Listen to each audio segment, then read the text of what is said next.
dimineața, good morning.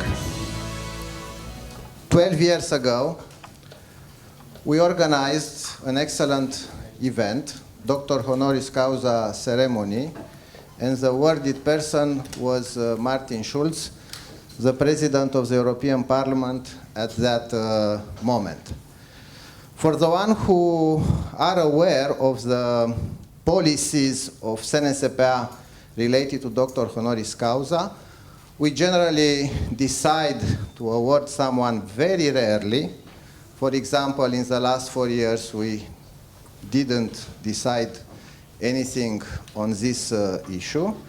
And when we decide for something very clear and specific. And in that moment, in 2012, everything started from a research done by some students from the International Relations Department. We have here our colleagues from International Relations Department. And the topic of the research was related to different interventions, messages, speeches in the European Parliament related to Romania before Romania was finally accepted and became a member of the European Parliament. And according to this research, the first member of the European Parliament who ever said something related to Romania, more exactly said Romania has to be member of the European Union, it was a member, the European member of the European Parliament, Martin Schulz, and that signaled something to us. Afterwards, we learned from some friends, Mr. Schulz will pay a visit to Romania, and we came up with the idea to recognize the work of a very good friend of our country and a very good supporter of Romania, not just before Romania became member, but also afterwards. We have here Professor Pașcu, many years working together as vice president and also previously from the International Relations Commission and so on. So that is the way Martin Schulz became a member of the academic community. Symbolic member, but he is a member. And my message before to conclude the ceremony in 2012 was the following. Mr. President, okay, now it's a happy day, but next Monday in the morning, you'll receive the schedule. You have to come back and to give lectures periodically. It's true, the schedule was postponed 12 years, but we are very happy. We have our colleague back in the academic community ready to share with us his thoughts related to what's going on around us. And I'm stop here my short introduction and very happy to have you and for the fact that you accepted. So you have the floor, you can sit if you would like, 20, 25 minutes, never mind, you decide, there is not a time limit. And after that, sure, prepare the questions for our special guest. Thank you very much.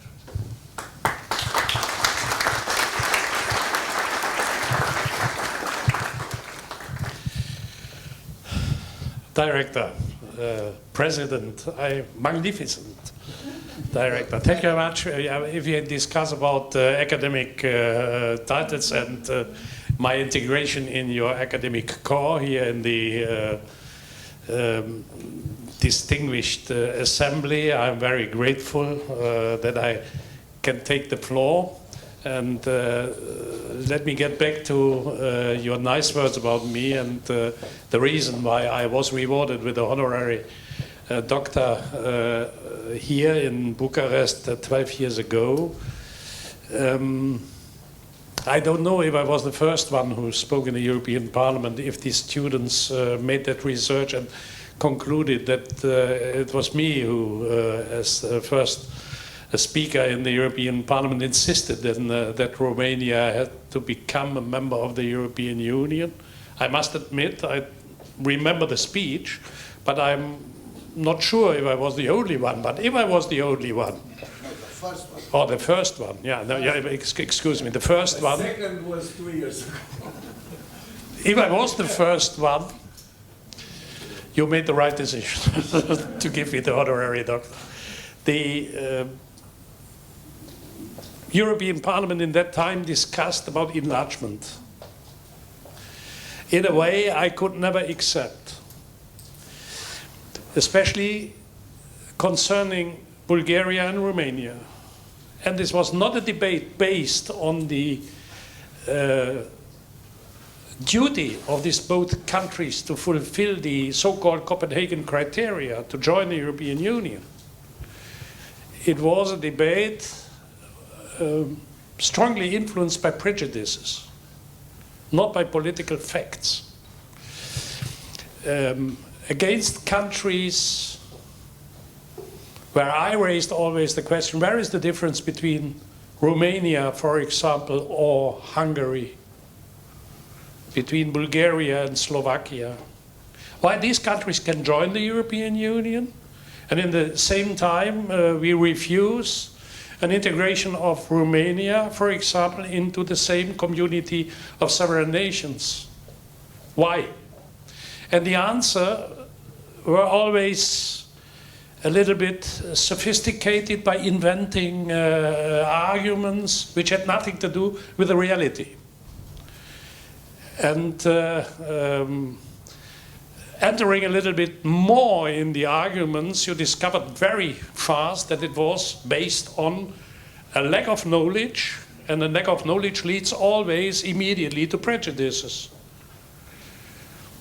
And this is one of the strong elements of my individual conviction, independently from my political orientation as an individual.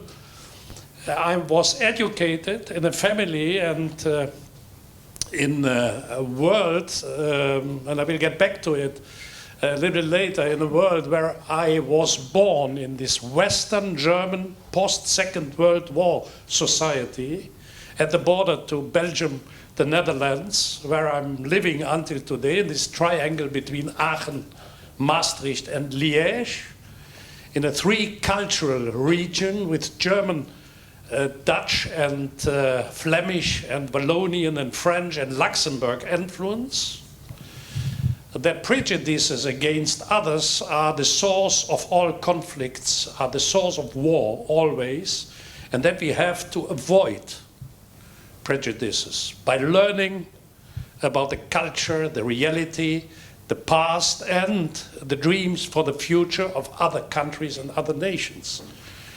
And therefore, I was always very angry when I saw that in the European Union, prejudices prevailed and influenced more political decision-making than very neutral analysis and assessment of reality and facts. And honestly, some of the member states joining the European Union already 2004, had already 2004, on which is concerning some of the criteria of Copenhagen, especially economic elements, were lagging behind Romania in that time, but became member of the European Union and Romania not. And that led me to this conclusion for me as a group leader of the Social Democratic group in that time in the European Parliament, that we should really insist on an enlargement to the European Union. Honestly, it came too late. But the prejudice, it was good that Romania joined then at the 1st January in 2007 the European Union, but could also be some years earlier. And the experiences I faced then afterwards was that in some of the member states of the European Union, in some of the governments, these prejudices continued. And that we just recently, imagine, more than 15 years later, concluded at the end about integration of Romania into the Schengen area,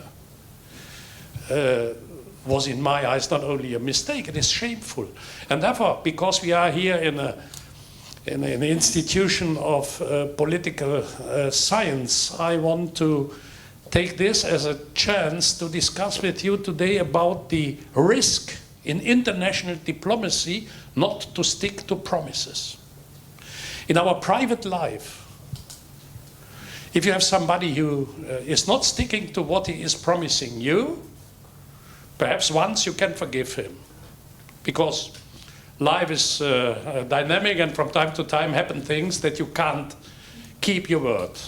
And if you explain and present then your excuses on the basis of an understandable explanation, okay, you can forgive somebody. But if this happens repeatedly, in your private life, you would say, listen, that's enough now.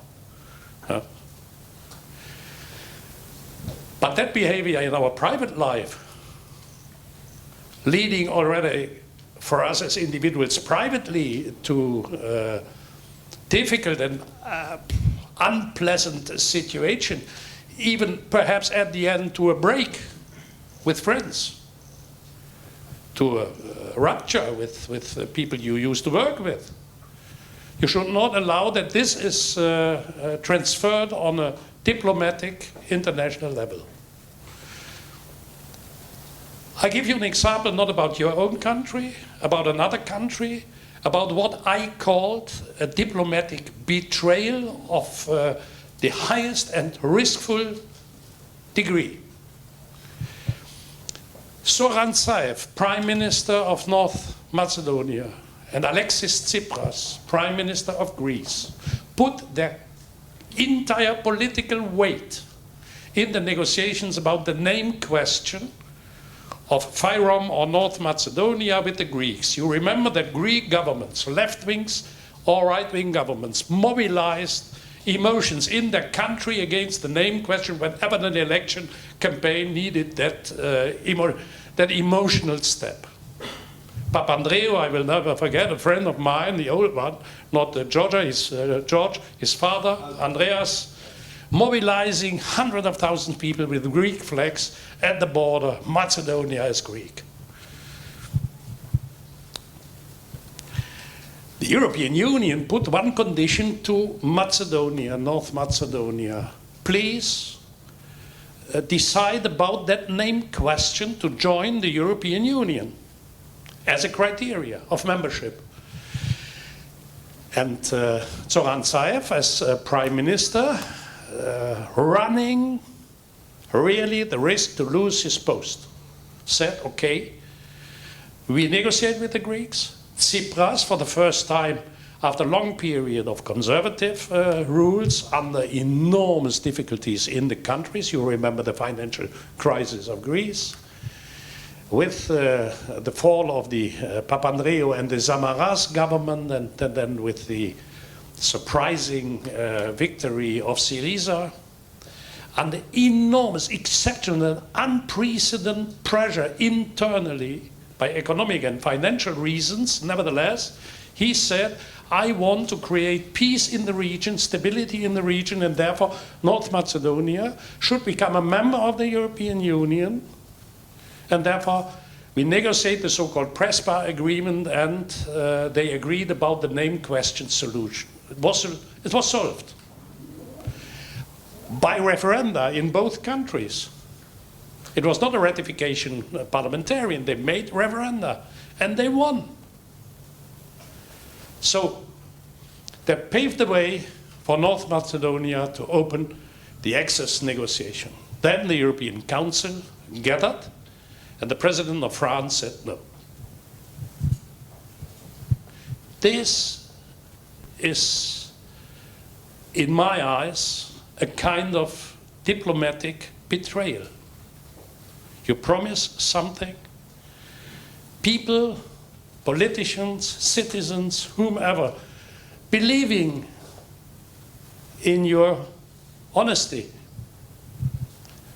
and in the campaign sticking to the promise and fighting for the achievements as a precondition for membership in the European Union, discover then that by tactical, political, domestic reasons, heads of governments or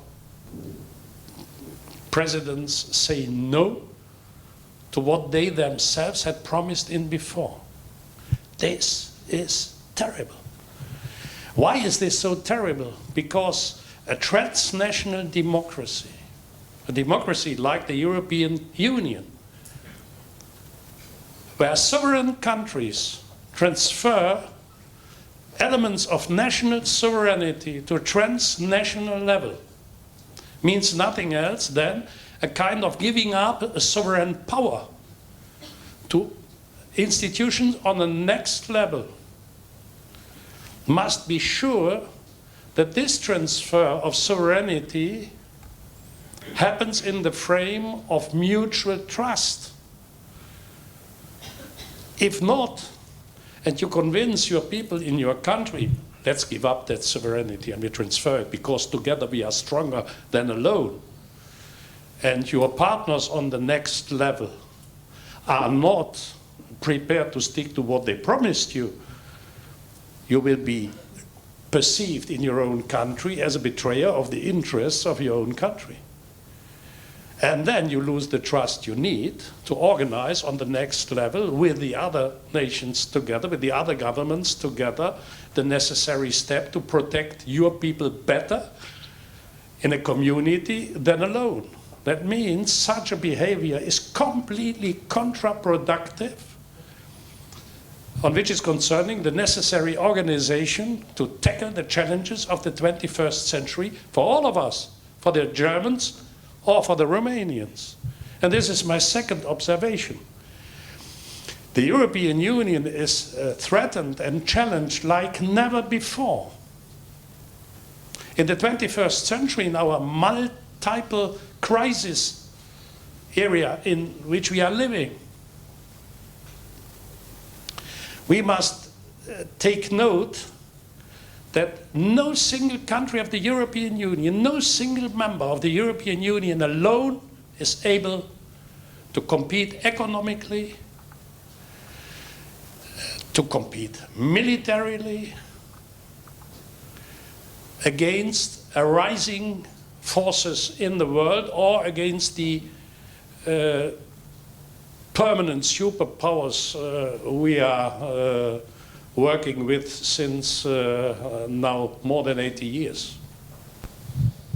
I'm speaking about rising forces like China or India, the permanent powers like the United States or Russia. Russia is until today the second nuclear army in the world. And the European Union is the richest and strongest single market in the world. And all parts of the world economically want to get access to our single market with their goods and services.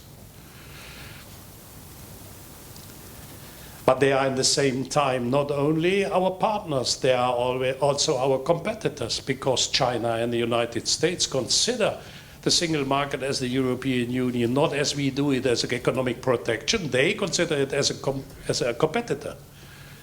And honestly, the Inflation Reduction Act, adopted by a democratic government, adopted by a democratic majority in the Senate and in the House of Representatives in Washington, is a program against the industry of the European Union. And this is a democratic partner of the European Union. I will not speak about those countries who have a state economy with state aid and could support their enterprises if they are not winning money, earning profits with state subsidies to compete us. This is China. And I could continue with a lot of examples why the European single market, our common market, is the best instrument if we combine our economic force in international trade agreements, and we, with our economic force, put conditions to our competitors, and not unilateral, they put conditions to us. This is an element which could strengthen us enormously. But if we will not combine our economic power with a political one, if we continue to be divided politically in 27 different opinions, 27 different strategy, we have no chance to tackle the challenges we are facing, especially politically, with China or with Russia or with the United States or with India or with the Asian Pact. Indonesia. Indonesia is the biggest member state of the ASEAN countries, 200 million inhabitants, average of growth between 8 and 12% every year. By the way, the biggest Muslim democracy in the world, 220 million citizens. My country, Germany, has 82 million inhabitants. India and China are neighbor countries. Both countries have 1.4 billion citizens, together 2.8 billion citizens. This is a third of world population in two neighbor countries. If these two neighbor countries, by the way, competitors, and India is, as we saw just recently, a functioning democracy, we should draw on our side, because China is for sure not a democracy. But if these two countries get in a conflict, will enter in a military conflict, which is not excluded, we have the next crisis in the world. How should a country like Luxembourg or Belgium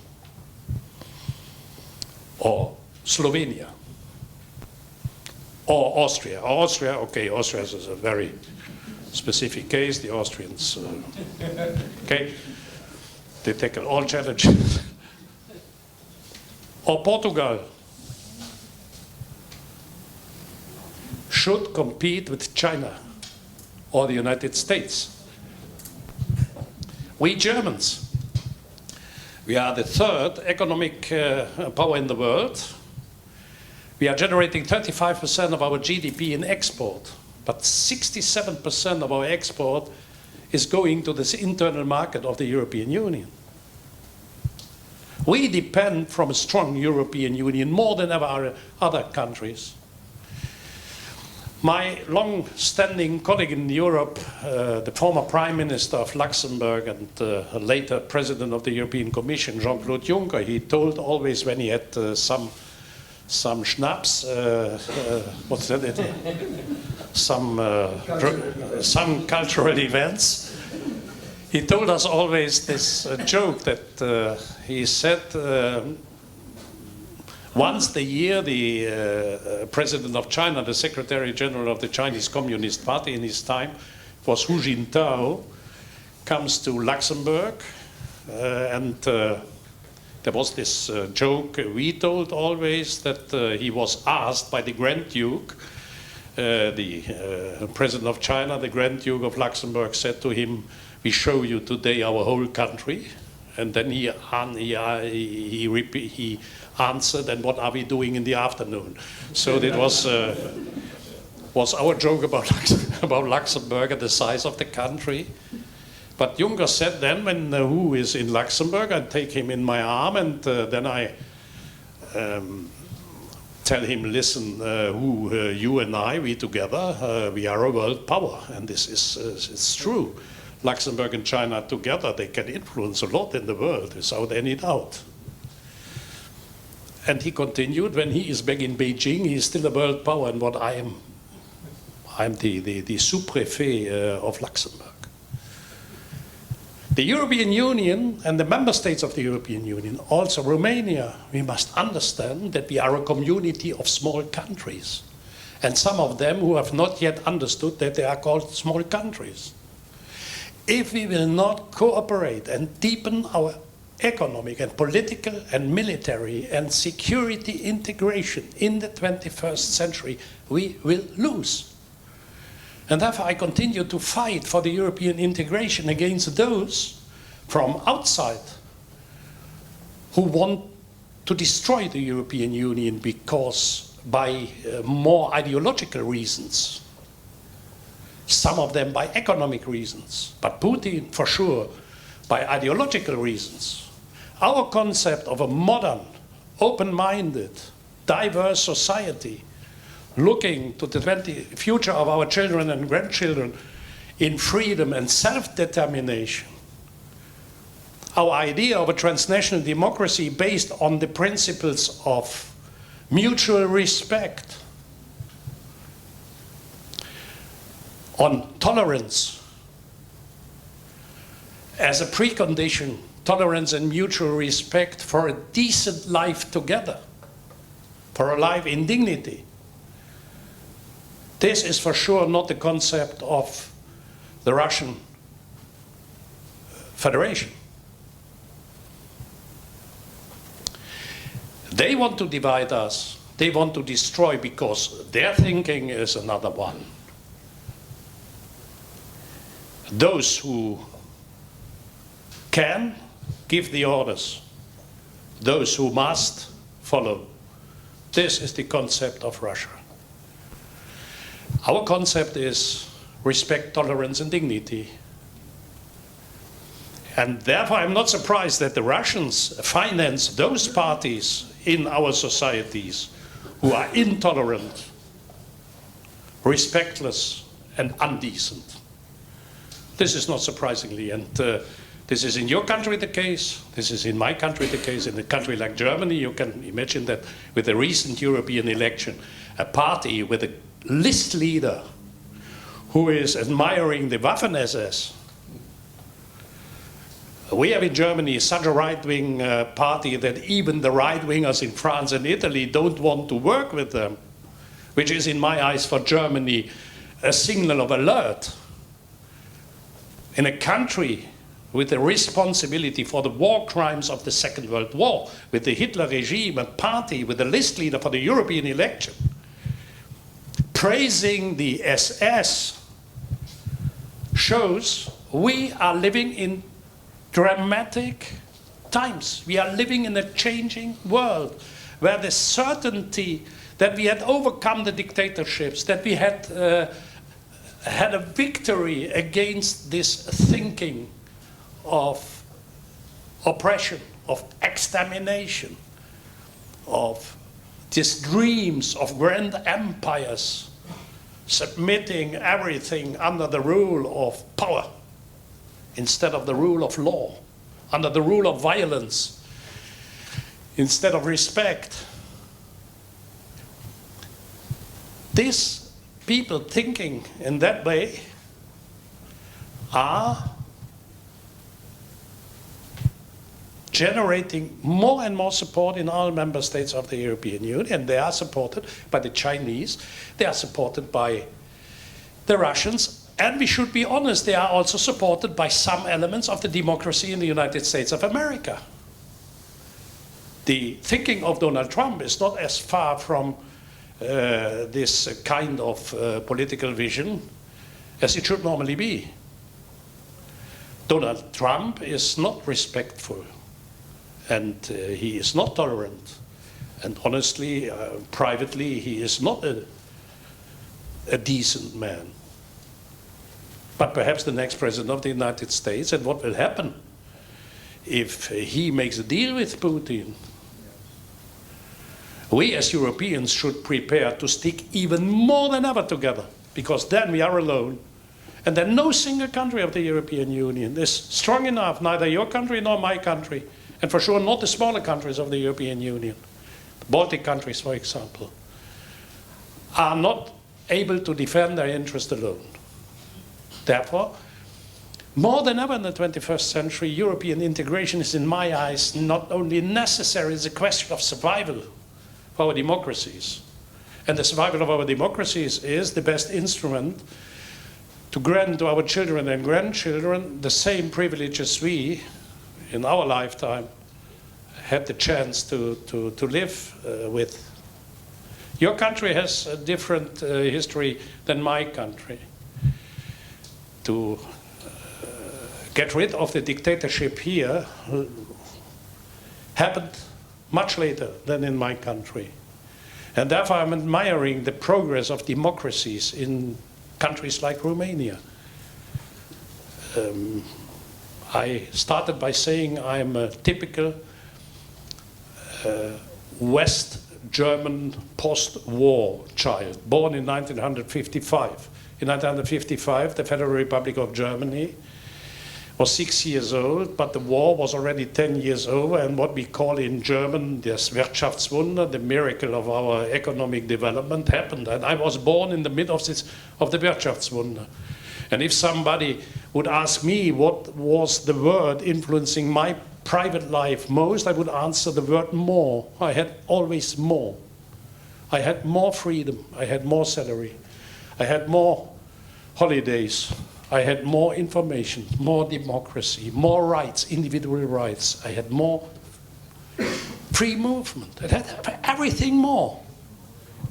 Certainly more than my parents, and even than my older sisters and brothers born in the 40th of the last century. I had always more. And why? Because in opposite to what my parents faced during their life, my father, born 1912, child in the First World War, soldier in the Second World War. My older brother, born the 5th of September 44, on the 6th of September 44, one day later, my hometown was bombed by the Allied forces, and at the end of this bombardment, by 80% of the city destroyed. And my brother and my mother, they went the 6th of September in a cave in a cellar under the house of my grandparents, and they came upstairs 4 months later in January 45. This wasn't, it's not a special exception, it's a normal life of German families in Western Germany. That was the fate of my older brother, and I was born in democracy, in freedom, in whatever. And why was this possible? Because Belgium, Luxembourg, France, Italy, countries which in 1945, at the end of the Second World War, were completely destroyed by German troops, 5 years later, in 1950, invited Germany to become a member of the European Community of Coal and Steel as a full-fledged member.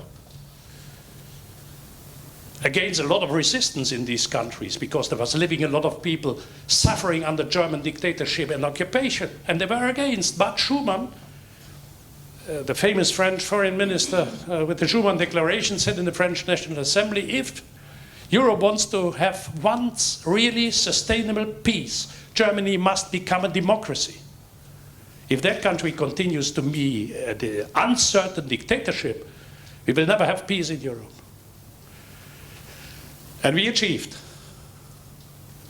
And then came the fall of the Iron Curtain, and in 1989 and 90, the reunification of our country, which was an initial step for bringing the whole continent together.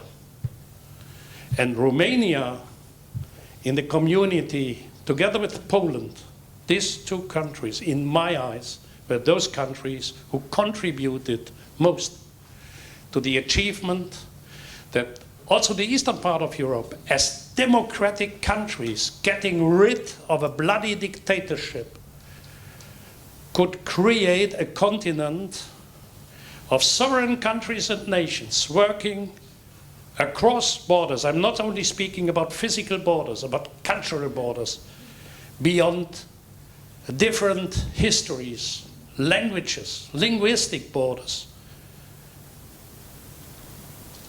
Across those things who divided us in the past, committed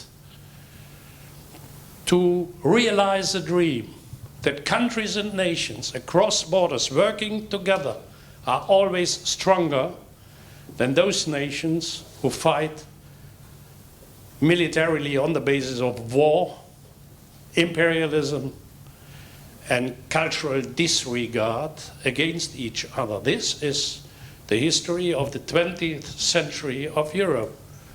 In the western part, we overcame it in the mid. In the eastern part of Europe, at the end of the 20th century. But the 21st century, if we will not be confronted with the way back to the first half of the 20th century, if we want to pave the way for democracy, freedom, respect, tolerance for our children and grandchildren, there is no reasonable alternative to deepen the integration of the European Union. This is what I said, I think, 12 years ago, when I got this exceptional honor for which I'm grateful until today. This is in my deep conviction also today, and I'm fighting in another function as the chairman of the Friedrich Ebert Foundation, which is the political foundation of the German Social Democratic Party. We just yesterday celebrated our 30th anniversary of presence here. In that function, I'm fighting because I think nothing happened better to the European continent than that idea that countries and nations work together across borders on the principle of respect, tolerance, and dignity. Thank you very much.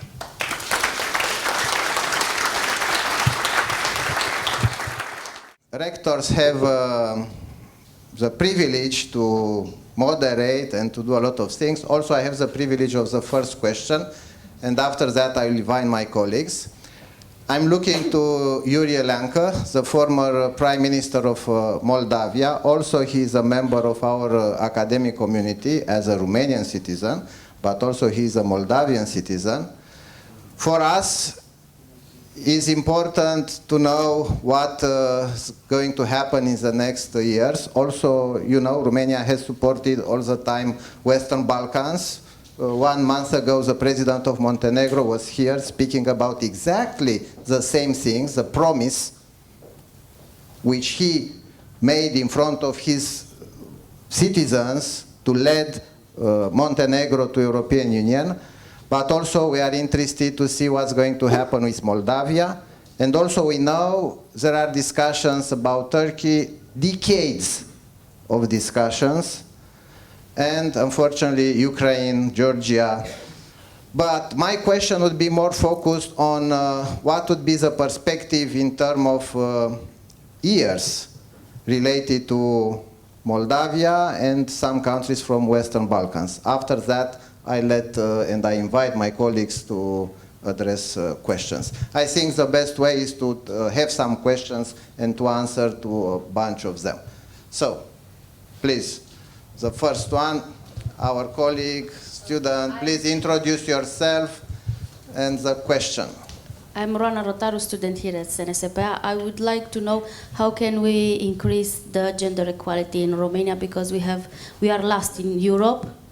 According to Gender Equality Index, we have the lowest score. So what can be done to increase the gender equality? Thank you very much. Please, Claudiu. Right. Mr. President, I'm Claudiu Crăciun in the Department of Political Science. You're visiting a country which for long looked at Germany as a model for its seriousness and character and economic performance. But I think in the last year we can add another item to it. And I was very pleasantly surprised to see that hundreds of thousands of German citizens took the streets protesting far right. Claudio, so, question. It's yes, not lecture, it's question. It comes. So, 2 questions, very directly. How do we recognize fascism and how do we fight it? Thank you. There is someone there, please. In the room there is also a colleague from European University Institute, Florence. I want to acknowledge her here. We are partner in European University Network, CIVICA. So, question. Hello, thank you for being here and giving us the opportunity of tapping into your experience. My question would relate to both your experience, political experience in the European Parliament, but also to your role with the Friedrich Ebert Stiftung Foundation. I also want to connect it to the German experience. Both institutions, both countries and the political arrangements count a lot on the idea of compromise. And your political experience starting in the early 90s was synonymous with the years of compromise at the political level. How do you see coalitions that go from left to right I was reading political news these days, and they said our Western partners will look at Romania and say it's a great success because the far right was kept out, let's say. But at the same time, we have the most contested elections results. Is it really fruitful for democracy now? So let's answer a round of questions.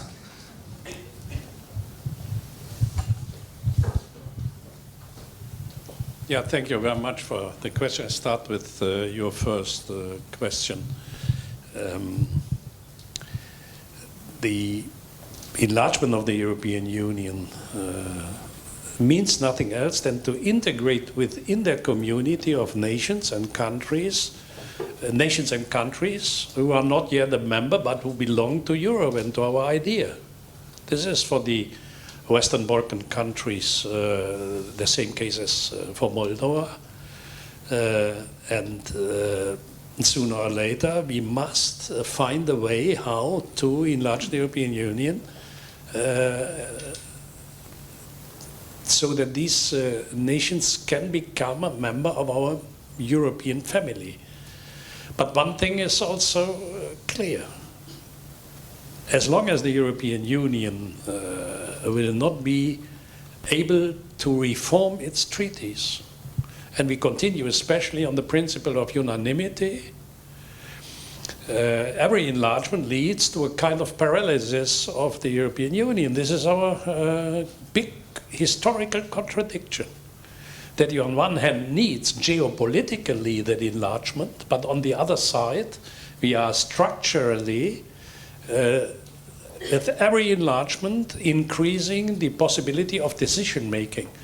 And the problem is that for ordinary citizens, and therefore I will get back to the last question, a big community with a lot of different tendencies and parties and whatever, not delivering solutions is perceived as not necessary or as counterproductive. That means the European Union needs an entire reform.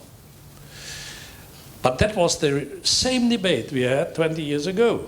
How we can enlarge if we have not yet reformed. It was before your country became a member of the European Union, the same debate. And then we started the process because we knew in that time that the Maastricht Treaty and the Amsterdam Treaty and the Nice Treaty was not enough for, in that time, 15, but for sure not enough for 25 or later 28 member states. And we called for a convention. The convention adopted a draft constitution. And the draft constitution failed. And then happened the following thing. Deepening before enlargement was the message. Then, because we saw that the convention lasted longer, the message was in parallel, enlargement and reform. Then the reform failed, but the enlargement happened. And this was exactly in the interest of those people who wanted to lead the European Union to a paralysis, but not by saying, look, this is the wrong way, by saying the enlargement was a mistake. The same people who cultivated the prejudices I mentioned at the beginning were these people like the United Kingdom Independence Party in the European Parliament, this Brexiteer party. No deepening, but enlargement. Then the enlargement came, led to a bigger blockage within the European Union, and they argued, look, this is an inefficient, superfluent thing. Therefore, it is a problem I have no solution for the time being. I would insist that we reform the European Union. But our problem is, and therefore I'm grateful that you mentioned it, we are living in times of war. Such a academic debate or academic observations I'm making now are not in no way helping the Moldovan citizens. And I will not speak about Serbia and the double game the Serbian president is playing the whole day. And I can't speak about Turkey, because if we enlarge the European Union with Ukraine, which is sooner or later necessary, what are we telling to the Turks? Waiting since more than 60 years that the European Union, the promise you will become a member of the European Union, will keep. And if we enlarge for Ukraine, but not for Turkey, and if in a foreseeable time Recep Tayyip Erdogan will be replaced by a CHP president, perhaps Imamoglu, the mayor of Istanbul, a pro-Western, open-minded party, which in no way a Muslim society, but a democratic society in a Muslim country. And then we tell them, no, it's not possible to join the European Union. When they argue, we are now returning to a political basis, sharing your principles. And we continue to say no. Therefore, I think we must convince people that we must reform the decision-making structures within the European Union. It means three key elements. No principle of unanimity in the Council. Secondly, not a commissioner for every country. A kind of European government. And third, a new hierarchy of competences. The European Union must not interfere in every detail in the single market. But the City Council of Bucharest could decide on which is concerning the climate change, whatever they want to decide. That question will not be solved in Bucharest. This is a question solved by cooperation of world regions. So a new hierarchy of competences. The European Union should focus on the important items. Our common currency, a common tax policy, a common economic investment strategy, international trade, defense and security, fight against organized crime, all the things the national country alone can't tackle. And perhaps to get a little bit away from this over-regulation within the single market, which is unpleasant for a lot of people. And then a majority vote in the parliament and in the council as the rule. Means, for example, for us Germans, that we are running the risk to be overruled in the council. Today, if Germany and France say in the council no, it's sort of difficult for all the other countries. But we must come to a situation which is not, as I often compare it to describe the situation in Brussels. Imagine that the United States of America in Washington had not a president, but the 50 governors would gather in Washington on the principle of unanimity. This is the style in which the European Union is organized, and therefore the precondition for enlargement is reform of the European Union, and that's urgent because we are living in dramatic times. The gender equality question, I'm afraid, this is a mixed thing. You must fight for it nationally, but the European Union has that principle of gender equality, but we have no binding legal rights to impose the duty of gender equality to all levels of the member states. We can put the frames, that's what the European Union is doing. And in the Fundamental Rights Charter of the European Treaty is the gender equality as a right described. But to insist on a national level that this is transformed in national rules and law is not possible via the European Union. Therefore, I must encourage you to fight more here on a national level. Here, the European Union can only assist, but not interfere directly. The question how to define fascism in the 21st century and how to fight it is a very interesting one. I have not yet, for me, given the answer, but I try to do it spontaneously. Fascism in our times is this traditional behavior of fascists to cause a single, or to identify a single element of politics causing all problems, to reduce the complexity and interdependencies of all the problems to one single reason causing these problems. In an average, against minorities or one minority in a country with a political mechanism. We are facing these problems because they are there. Therefore, they must disappear. Then the problems will disappear. This is the mechanism of all fascists. In our countries, in my country, it's the migrants. In other countries are the Jews or the, I don't know, they find always the Muslims or whatever. One thing, because they are there, we have the problems, therefore they must disappear, then the problems disappear. Leading in my country to a debate of remigration. Germany has 30% of our population with a migration background, and we have a right-wing party discussing in Potsdam, which is not as far from Wannsee.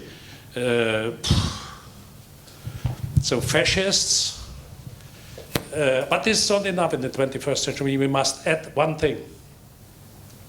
Our democratic institutions are strong and they are resilient. And one way of the fascists is to occupy democratic institutions and to destroy them from inside. Poland made this, United States. I put only on the highest Supreme Court people of my thinking. Then the Supreme Court will never go against my laws adopted in the chamber or decrees imposed by me. This is the thinking of Trump. So fascism in the 21st century is not only racism, xenophobia, and disregard of minorities, it is also destruction of democratic institutions from inside. Not with violence on the streets, but with occupying them and destroying them from inside. That would be my spontaneous, superficial answer, but I'm sure you will enter in it more detailed. Grand coalitions, I negotiated a grand coalition in Germany with Angela Merkel in 2017. And it was so attacked, and this bloody grand coalition, and always this feeling of a lot of people, there is no difference between the big political tendencies, right and left, this is the same. This is the propaganda of the right and left-wing extremists. And they are profiting if a grand coalition is not delivering. The moment you are delivering solutions, people are satisfied. The moment you have the impression, or you are giving the impression that a grand coalition leads to the fact that big parties are blocking themselves inside the government by tactical reasons, and therefore solutions are postponed or not possible to find ways of compromises, then especially right-wingers are putting in doubt the principle of democracy. Then in 2021, the Grand Coalition was replaced by a three-party coalition, which is in Germany very unusual. It's the Social Democrats, the Greens, and the Liberals. Honestly, to compare the decision-making with the three parties in our government, the Grand Coalition was a horse race, really. We were fast as never before, and now people are dreaming about the return to a grand coalition in Germany, which could deliver solutions. It is unusual in a democracy that center-left and center-right parties are cooperating. Normally, they should compete in a democracy. In times of exception, I think this is necessary from time to time, that they cooperate. Honestly, looking to the figures of Romania for the time being, is not as bad, the government. The country faced already a situation worse than today. But on a long run, it's quite clear a grand coalition should be an exception. But the fragmentation of the political landscape is also another element of our times and is forcing often right-wing and center-left and center-right-wing parties to cooperate to bring at the end a majority, to create a majority in the parliaments. So my answer is it is not the normal case, but in exceptional, the question should be at what is the normal case in exceptional types. So must be decided from case to case and from country to country different. For example, in countries with a civil war, with the history of a civil war, it is extremely difficult to bring right and left wingers together. Johan and I, when we remember our Spanish colleagues, for example, in both groups, the Partido Popular in the conservative group and our PSOE people in the, it's extremely difficult. When I as group leader said hello to Partido Popular member, I had already an intervention of the Spanish socialist delegation by saying, what have you to deal with them? So I mean, I'm exaggerating a little bit, but this is extremely difficult. Italy, for example, same thing. And in France, since 1789, the relationship between left and the right is relatively difficult. Okay.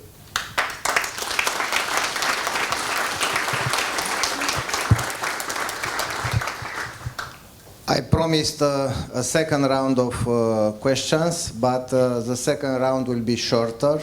The final 2 questions before to conclude, because unfortunately there is Professor Stavre, you have a question. Professor Stavre and Professor Andrei Țăranu. Mr. President, I have a short question. In the last 15 years, we can observe a transformation, a turning of Europe from left to right. Have you any explanation for that? Thank you. Andrei.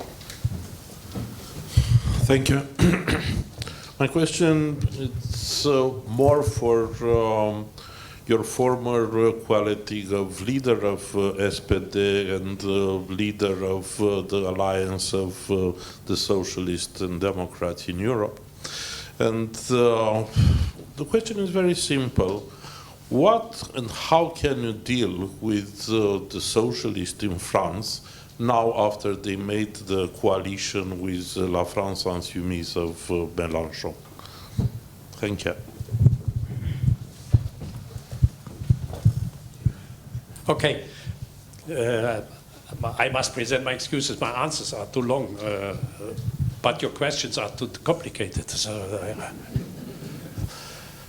therefore, how to answer to the question, Professor?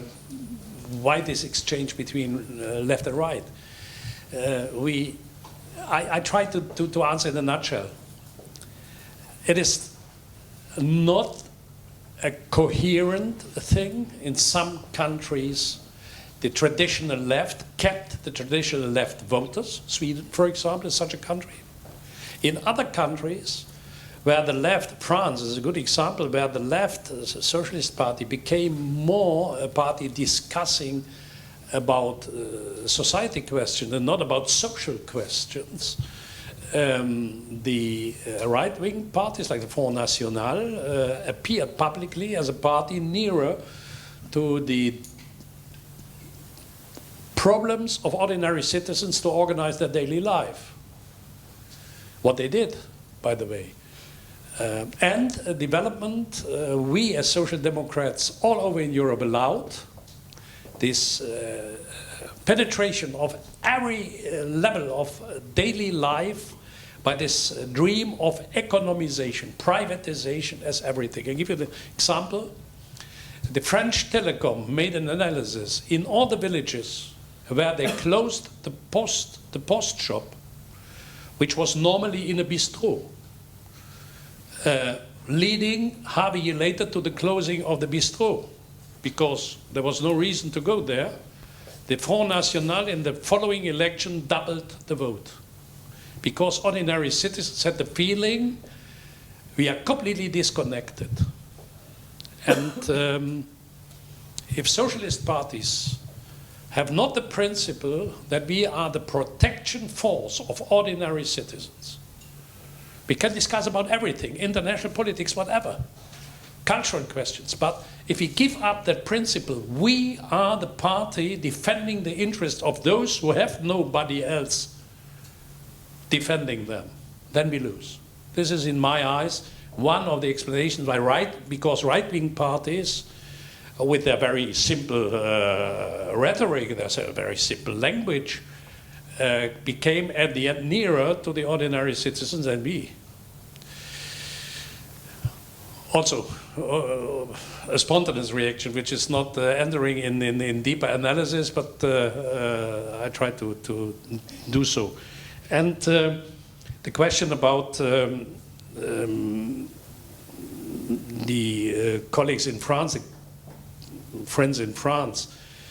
First of all, I'm very happy that we are stronger than La France Insoumise, that with the Glucksmann we achieved to become stronger than with this destruction strategy of Mélenchon. I know both, and I know Mélenchon very well. As was a colleague in the European Parliament, I must admit, it's often difficult to make a difference between the extremists of both sides. And therefore I'm happy that we are stronger.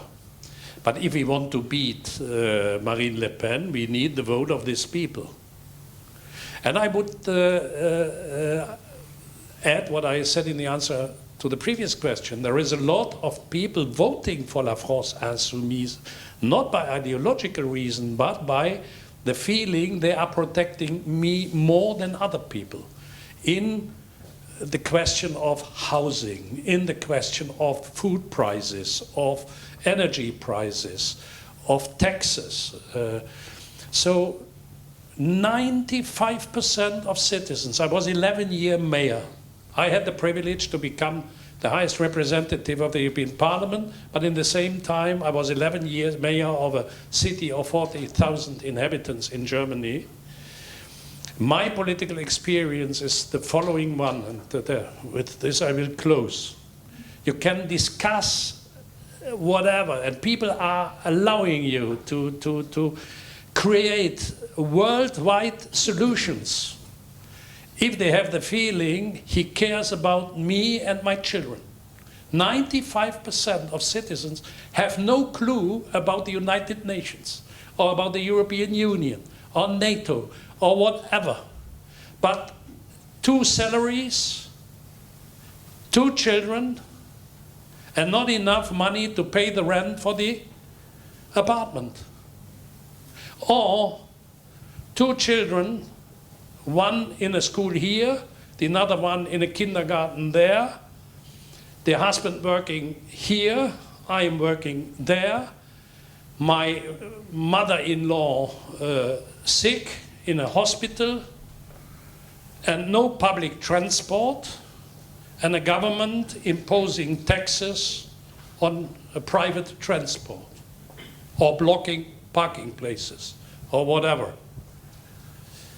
Leads people to say, ras-le-bol, I have enough. Nobody cares about me and my daily challenges, but they are discussing about the sand in the Sahara. So this is, I think, for us as Social Democrats, we can only solve in a peaceful way the international problems if ordinary citizens have the feeling they care about me in the same intensity. That's a Social Democratic Party leader. Thank you very much.